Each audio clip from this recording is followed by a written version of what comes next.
साथियों, आज मैं बात करूंगा पारसी समाज की एक ऐसी महिला की जिसने पूरी दुनिया में पारसी समाज के नाम को ध्रुव तारे की तरह चमका कर रख दिया है। दोस्तों, हमारे पारसी समाज में जो हमारे पारसियों की संख्या है बहुत ज्यादा है, उसके बावजूद भी हम संगठित नहीं हो रहे हैं। संगठन निहायत जरूरी है। आज मुझे बड़ी खुशी हो रही है कि मैं एक ऐसी कहानी लेकर के आया हूँ कि हम सब खुशी से उछल पड़ेंगे। इस महिला को मैं सलाम करता हूँ कि उन्होंने हमारे पारसी समाज को सिर्फ भारत में नहीं, देश के कोने कोने में चमका दिया है। दोस्तों, भारतीय मूल की गीता पासी चार्ट में अमेरिका की दूत के रूप में नामांकित हुई थी। तत्कालीन अमेरिकी राष्ट्रपति बराक ओबामा ने भारतीय मूल की अमेरिकी महिला गीता पासी को चार्ट में अमेरिका की अगली दूत के रूप में नामांकित किया था। वर्ष 2011 से 2014 तक जिबूती में अमेरिकी राजदूत के रूप में तैनात रह चुकी गीता पासी विदेश सेवा में कैरियर अधिकारी रह चुकी है। आप जैसे जैसे इनके बारे में जानते जाएंगे, आपका सीना गर्व से चौड़ा होता जाएगा।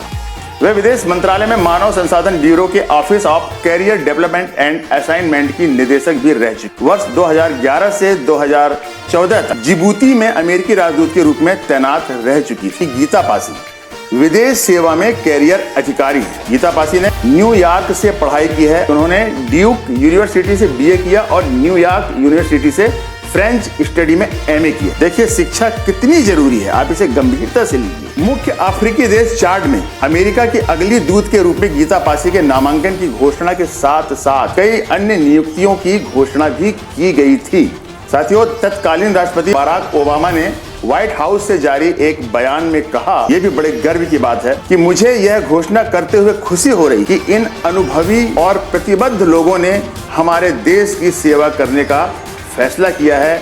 मैं इनके साथ काम करना चाहता हूँ। गीता पासी वर्ष 2009 से 2011 तक अफ्रीकी मामलों के ब्यूरो में office of east African affairs की भी निदेशक रह चुकी है। ढाका यानी बांग्लादेश, ढाका में वे 2006 से 2009 तक अमेरिकी दूतावास में डिप्टी चीफ ऑफ मिशन रही। 2003 से 2006 तक वह जर्मनी के फ्रैंकफर्ट में अमेरिकी वाणिज्य दूतावास में डिप्टी प्रिंसिपल ऑफिसर रही। सेवा से जुड़ने वाली गीता पासी कैमरून, घाना, भारत और रोमानिया में विभिन्न पदों पर रह चुकी हैं। उन्होंने भारत में भी काम किया है। भारतीय मूल की गीता पासी को इथियोपिया में अमेरिकी दूत बनाने जा रहे हैं डोनाल्ड ट्रंप। गीता पासी 1988 से ही विदेश सेवा से जुड़ी हुई है। गीता पासी फ्रेंच, हिंदी, रोमानियाई और जर्मन भाषा बोलती है। वे फिलहाल अफ्रीकी मामलों में प्रिंसिपल डिप्टी असिस्टेंट सेक्रेटरी हैं।